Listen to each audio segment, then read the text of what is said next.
Good afternoon students. Hindi विषय में गद्य खंड के अंतर्गत हम पढ़ रहे हैं पाठ 1। शीर्षक है भारतवर्षोन्नति कैसे हो सकती है। लेखक है भारतेंदु हरिश्चंद्र। जैसा कि हम जानते हैं, पूर्व में हम अध्ययन कर चुके हैं कि भारतेंदु हरिश्चंद्र ने भारतवर्षोन्नति कैसे हो सकती है इस विषय को लेकर एक निबंध लिखा, जिसमें उन्होंने समस्त भारतीयों के आलस्य और अकर्मण्यता पर प्रकाश डालते हुए बहुत सारे उदाहरण उन्होंने विदेशियों के दिए। विभिन्न उदाहरण उन्होंने हमारे धार्मिक ग्रंथों से लिए, वैदिक ग्रंथों से लिए, और बहुत सारे उदाहरण उन्होंने लौकिक समाज से भी लिए।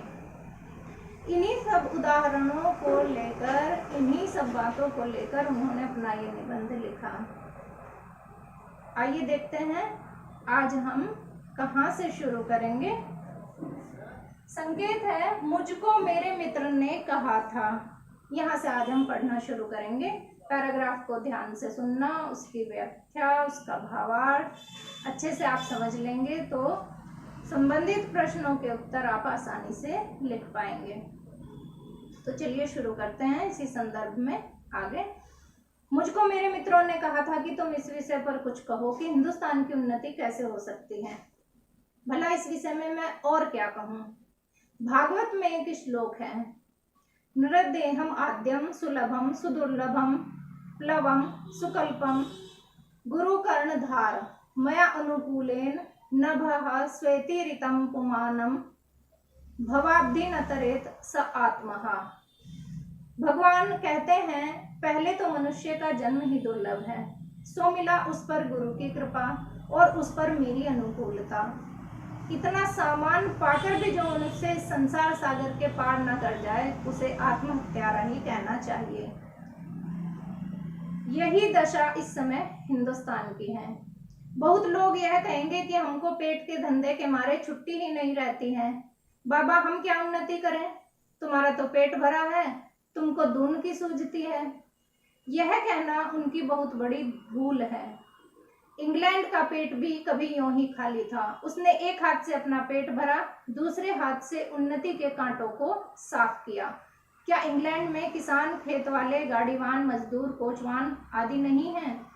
किसी देश में भी सभी पेट भरे हुए नहीं होते, किंतु वे लोग जहां खेत जोतते हैं वहीं उनके साथ यह भी सोचते हैं कि ऐसी कौन नई कल या मसाले बनावें जिससे हम खेत में आगे से दूना अन्न उपजे।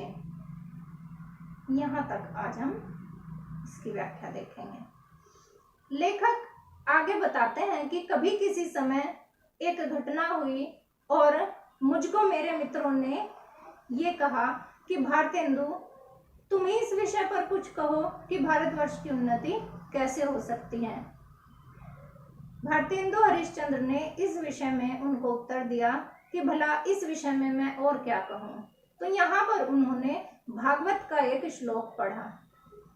भारतेंदु हरिश्चंद्र जी ने भागवत का एक श्लोक पढ़ा और उसके माध्यम से कहा कि इससे ज्यादा और क्या हो सकता है। तो जो श्लोक पढ़ा इस प्रकार है, नृदेहम आद्यम सुलभम सुदुर्लभम प्लवम सुकल्पम गुरु कर्णधारम मया अनुकूलेन नभः स्वेतिरितम पुमानम भवाब्धि न तरेत स आत्मः।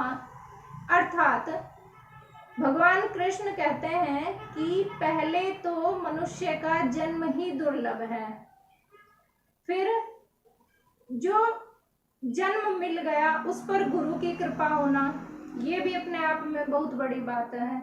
मनुष्य का जन्म मिला, उस पर गुरु की कृपा हुई, और उस सब के बाद भी मेरी अनुकूलता यानी प्रभु का, भगवान का अनुकूल होना, ये सबसे बड़ी उपलब्धि मनुष्य की होती है। संसार में मनुष्य के रूप में जन्म लेना, उस पर गुरु की कृपा होना और उस पर भगवान की अनुकूलता होना। इतना सामान अगर मिल जाए और तब भी मनुष्य तरक्की नहीं कर पा रहा है, इस संसार रूपी सागर के पार नहीं जा रहा है, तो उसे आत्महत्यारा ही कहना चाहिए। भगवान श्री कृष्ण का ये उदाहरण देकर भारतेंदु हरिश्चंद्र अपने मित्रों के प्रश्न का उत्तर देते हैं। आगे कहते हैं कि यही स्थिति इस समय हमारे हिंदुस्तान की है, यानी मनुष्य रूप में जन्म लिया, गुरु की कृपा भी हुई, भगवान की अनुकूलता भी है, फिर भी भारतवासी उन्नति नहीं कर पा रहे हैं, तो इसे क्या कहा जाए? इस स्थिति में इनको क्या कहा जाए? अर्थात कुछ भी नहीं कहा जा सकता। आगे कहते हैं, बहुत लोग यह कहेंगे कि हमको पेट के धंधे के मारे छुट्टी ही नहीं रहती है। अगर किसी से भी प्रश्न किया जाए तो सब लोगों के पास इस प्रश्न का एक ही उत्तर रहता है कि पेट के धंधे के मारे, यानी हम रोजी रोटी कमाने के लिए जो कार्य कर रहे हैं, हमको उससे समय ही नहीं मिलता, छुट्टी ही नहीं है उस काम के अलावा हमको। बाबा, हम क्या उन्नति करें? हम इससे ज्यादा और क्या उन्नति करेंगे? हम तो जा रहे हैं, अपना काम कर रहे हैं, जो भी हमको काम मिला है, और अपना पेट भर रहे हैं, अपना जीवन यापन करने के लिए जो भी हमको काम करना है वो कर रहे हैं। इससे ज्यादा उन्नति और हम कर ही नहीं सकते। तुम्हारा पेट भरा है, तुमको दून की सूझती है। दून यानी दुनिया। तुम्हारा अपना पेट भरा है, इसलिए तुमको इस सारी दुनिया के विषय में सूझ रही है, इस सारी दुनिया के विषय में तुम सोच रहे हो, क्योंकि तुम्हारा अपना पेट भरा है। यह कहना उनकी बहुत बड़ी भूल है। अगर वो लोग ऐसा कह रहे हैं तो ये कहना उनकी भूल है। भारतेंदु हरिश्चंद्र बाहर विदेशों के उदाहरण देते हुए बताते हैं कि दूसरे देशों में क्या होता है। इंग्लैंड का पेट भी कभी यूं ही खाली था। इंग्लैंड जैसा देश भी इतना समर्थ पहले नहीं था, उसका पेट भी पहले इसी तरह से खाली था, यानी इतना समर्थ वो नहीं था। उसने एक हाथ से अपना पेट भरा, दूसरे हाथ से अपनी उन्नति के कांटों को साफ किया। उसने एक हाथ से अपना पेट भरा, यानी उसने दो भागों में विभाजित किया अपने कार्यों को।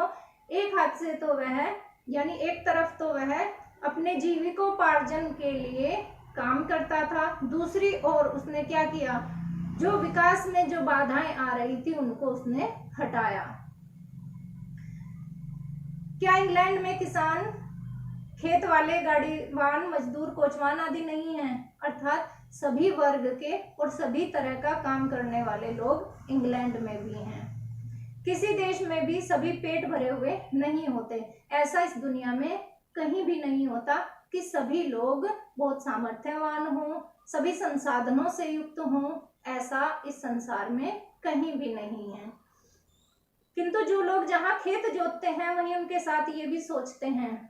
परंतु अंतर क्या है? भारतेंदु हरिश्चंद्र जी ने इस अंतर को स्पष्ट किया है कि वो लोग हमसे ज्यादा तरक्की क्यों कर पाए। क्योंकि उनके पास नई सोच होती है, नए आइडियाज होते हैं जिनके ऊपर वो काम करते हैं। तो उन्होंने एक उदाहरण यहाँ पर दिया है कि अगर बाहर के लोग खेत जोतते हैं तो उस समय उनके मन में चिंतन चल रहा होता है कि इस बार मैं कौन सी ऐसी फसल लगाऊं कि मुझे ज्यादा आमदनी हो, और मैं कौन सा ऐसा मसाला बनाऊं जो इस खेत में मैं लगाऊं और दुगना अन्न उपजे। यानी कौन सी ऐसी मैं फसल लगाऊं, किस तरह के मैं मसाले लगाऊं, कौन सा ऐसा व्यापार करूं जिससे मुझे आज इस वर्ष जितना मुझे लाभ हुआ है उससे अधिक लाभ हो। और विलायत में गाड़ी के कोचवान भी अखबार पढ़ते हैं। उन्होंने यहाँ पर एक उदाहरण दिया कि विदेशी जो लोग हैं, विलायत में जो रहते हैं, वो अगर गाड़ी चला कर अपने मालिक को कहीं छोड़ने के लिए जाते हैं तो वो भी अखबार पढ़ते हैं। यानी एक रिक्शा वाला भी है, अगर वो किसी को लेकर जा रहा है तो जहां पर वो उस सवारी को छोड़ता है और उसको वहां पर रुकना होता है दूसरी सवारी के लिए, जब तक वो इंतजार करता है तो उसकी रिक्शा में एक अखबार, न्यूज़पेपर भी रखा होता है। वो अपना उतना समय भी व्यर्थ नहीं करता। उस समय वो क्या करता है, वो समाचार पत्र पढ़ता है, अखबार पढ़ता है। यानी एक रिक्शा वाले को भी, विलायत के विदेशी एक रिक्शा वाले को भी उतनी जानकारी होती है अपने देश के, देश दुनिया के विषय में। तो भारतेंदु हरिश्चंद्र ने यहाँ पर अंतर को साफ साफ स्पष्ट किया है कि क्या भारत में ऐसा है, क्या हम लोग ऐसा करते हैं? नहीं। यहाँ पर उन्होंने एक प्रश्न चिन्ह लगाया है। आगे का पाठ हम कल पढ़ेंगे, संबंधित प्रश्नों के उत्तर भी कल ही देखेंगे। आज तक के लिए इतना ही। धन्यवाद।